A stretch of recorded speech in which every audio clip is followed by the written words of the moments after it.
नमस्कार श्री स्वामी समर्थ सर्वांना। स्वामी महाराज तुमच्या सर्वांच्या सर्व चांगल्या इच्छा पूर्ण करोत ही स्वामींचरणी प्रार्थना करते आणि आजच्या या सुंदर व्हिडिओला सुरुवात करते। गुरुवारी ही शाकंभरी पौर्णिमा आलेली आहे। त्याचबरोबर गुरुवारी गुरु पुष्य नक्षत्र योग देखील येत आहे।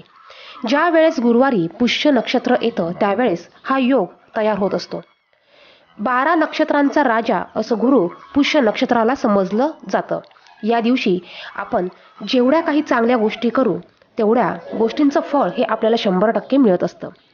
पौर्णिमेच्या दिवशी आपण माता लक्ष्मीची पूजा करत असतो। याचबरोबर गुरुवार आलेला आहे। गुरुवारी देखील आपण माता लक्ष्मीची पूजा करत असतो। त्याचप्रमाणे भगवान विष्णूंची देखील पूजा करत असतो।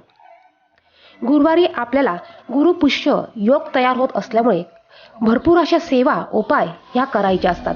या दिवशी आपण जेवढ्याही सेवा करू त्याचं 100% फळ हे आपल्याला मिळत असतं। त्याचप्रमाणे या दिवशी आपण नवीन वस्तूंची खरेदी करू शकतो। सोनं, चांदी, त्याचप्रमाणे तुमच्या ऐपतीनुसार तुम्हाला शक्य होईल त्या गोष्टी, तुम्हाला देवघरात आवश्यक असलेल्या गोष्टी तुम्ही या दिवशी आवर्जून खरेदी करायची आहे। त्याचप्रमाणे या दिवशी आपल्याला भरपूर अशी घरात महिलांनी कामं करायची असतात। बघा, सुंदर असा हा दिवस आहे। पौर्णिमा आलेली आहे। शाकंभरी पौर्णिमा या दिवशी आहे। ज्यांची शाकंभरी देवी आहे त्यांचा नवरात्र हा सुरू आहे आणि त्याची सांगता ही पौर्णिमेच्या दिवशी होणार आहे। असे 2 ते 3 योगायोग या दिवशी एकत्र जुळून आलेले आहे। त्यामुळे या दिवशी महिलांनी आवर्जून ही कामे आपल्या घरामध्ये करायची आहे। यामुळे आपल्या घरात लक्ष्मी ही अखंड टिकून राहणार आहे। आपल्या घरात लक्ष्मी ही नांदणार आहे। आपले सर्व दुःख, कर्ज, दारिद्र्य हे नष्ट होणार आहे। जर का महिलांनी अशा विशिष्ट दिवशी तरी ही कामे आपल्या घरात आवर्जून केली तर आपल्या घरात माता लक्ष्मीचा कृपा आशीर्वाद हा अखंड राहतो। आपल्या घरात लक्ष्मीचं आगमन होतं। आपल्याला धनाची, पैशाची कधीच कमतरता भासत नाही। त्यामुळे महिलांनी ही कामे आवर्जून या दिवशी करायची आहे। कोणती कामे करायची आहे हे सर्वांना माहिती असेलच, तरी सुद्धा बघा, मी या व्हिडिओमध्ये पुन्हा तुम्हाला एकदा सांगत आहे, ती कामे तुम्हाला आज उद्या ही आवर्जून करायची आहे। व्हिडिओला सुरुवात करण्या अगोदर तुम्ही जर का चॅनलवर नवीन असाल तर असेच माहितीचे व्हिडिओ बघण्यासाठी चॅनलला सबस्क्राईब करा आणि बाजूच्या बेल आयकॉनला देखील प्रेस करा। जी आपल्याला पूजा करायची आहे, आपल्याला गॅसच्या मागे जी फरची असते, स्टाईल असते, त्यावर आपल्याला शुद्ध गाईच्या तुपाने एक स्वस्तिक काढायचा आहे। त्यावर कुंकवाने स्वस्तिक काढायचा आहे। आपल्याला याला सुद्धा हुब्या 2 रेषा द्यायच्या आहे, मध्ये 4 बिंदू द्यायचे आहे। हळदी, कुंकू, अक्षता, अगरबत्ती ओवाळून आपल्याला या स्वस्तिकची देखील पूजा करायची आहे। आपल्याला आपल्या किचनवर अन्नपूर्णा देवीची पूजा तुम्ही किचनवर करू शकतात। थोड्या वेळ 10 मिनिटं ही पूजा अशीच राहू द्या। त्यानंतर अन्नपूर्णा देवीला तुम्ही तुमच्या देवघरात आणून ठेवू शकतात। आपल्याला गॅसची पण हळदी, कुंकू, अक्षता वाहून या दिवशी पूजा करायची आहे। बघा, पौर्णिमा आणि गुरुपुष्प योग असल्यामुळे आपल्याला ह्या गोष्टी आवर्जून या दिवशी करायच्या आहे। याचबरोबर आपल्या घरात असलेल्या तुळशीची पूजा आपल्याला करायची आहे। सायंकाळी तुम्ही तुळशीला शुद्ध गायच्या तुपाचा दिवा लावा, अगरबत्ती लावा, तुळशीला नमस्कार करा। ओम नमो भगवते वासुदेवाय या मंत्राचा जप करा, 11 प्रदक्षिणा घाला। त्याचप्रमाणे या दिवशी गुरुवार आहे। गुरुवार असल्यामुळे या दिवशी तुळशीला 2 चमचे कच्चे दूध आणि चिमूटभर हळद आपल्याला अर्पण करायचे आहे। तुम्ही प्रत्येक गुरुवारी तुळशी मातेला चिमूटभर हळद आणि 2 चमचे कच्चे दूध अर्पण करू शकतात।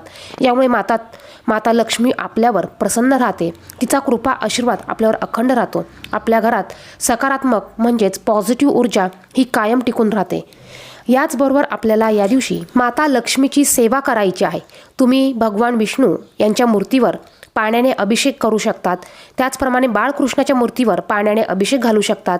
या दिवशी तुम्ही माता लक्ष्मीला कुंकुमार्चन करू शकतात। श्रीयंत्रावर तुम्ही कुंकुमार्चन करू शकतात। त्याचबरोबर आपल्याला या दिवशी श्री सुक्तमचं पठण करायचं आहे, व्यंकटेश स्तोत्राचं पठण करायचं आहे, माता लक्ष्मीच्या मंत्राचा तुम्ही जप करू शकतात, आपल्या कुलदेवीचा तुम्ही जप करू शकतात। तर ह्या सेवा देखील तुम्हाला या दिवशी करायच्या आहे। त्याचबरोबर तुम्हाला आवश्यक असणाऱ्या गोष्टींची खरेदी तुम्ही या दिवशी आवर्जून करू शकतात। महिलांनी जर का ह्या गोष्टी आपल्या घरामध्ये केल्या तर यामुळे बघा, लक्ष्मी आपल्यावर प्रसन्न राहते। आपल्याकडे पैशाचं आगमन होतं, लक्ष्मी ही टिकून राहते, पैशात पैसा वाढला जातो। तर या गोष्टी जर का महिलांनी प्रत्येक वेळेस केल्या तर यामुळे आपल्या घराची प्रगती होणार आहे, भरभराटी होणार आहे। याचबरोबर आपलं दारिद्र्य, दुःख, कर्ज हे देखील नष्ट होणार आहे। गुरुवारी महिलांनी केस धुवायचे नसतात। तर बघा, गुरुवार असल्यामुळे तुम्ही तुमचे केस या दिवशी धुवू नका। तुम्ही तुमचे केस हे बुधवारी धुवू शकतात। कारण गुरुवारी महिलांनी जर का केस धुतले तर बघा गुरुग्रह आपला हा कमजोर होतो. आपल्याला गुरुग्रहाचं पाठबळ हे मिळत नाही आणि आपल्याला प्रत्येक आपल्या कामात प्रगती होण्यासाठी, घराची प्रगती होण्यासाठी आपल्याला गुरुग्रह हा मजबूत असणं तितकंच महत्त्वाचं आहे. त्यामुळे गुरुवारी चुकूनही आपल्याला केस धुवायचे नाही आहे. आता ज्या महिलांना मासिक धर्मामुळे किंवा इतर कारणांमुळे केस धुवावे लागत असेल तर त्यांनी या दिवशी केस धुवायचे आहे, परंतु पाण्यामध्ये यांनी चिमूटभर हळद टाकायची आहे किंवा आवळ्याचा रस असेल तर आवळ्याचा रस टाकायचा आहे आणि मग या पाण्याने त्यांनी केस धुवायचे आहे. व्हिडिओमध्ये सांगितलेली माहिती आवडली तर व्हिडिओला नक्कीच लाईक करा. चॅनेलवर नवीन असेल तर चॅनेलला सबस्क्राईब करा. धन्यवाद. श्री स्वामी समर्थ.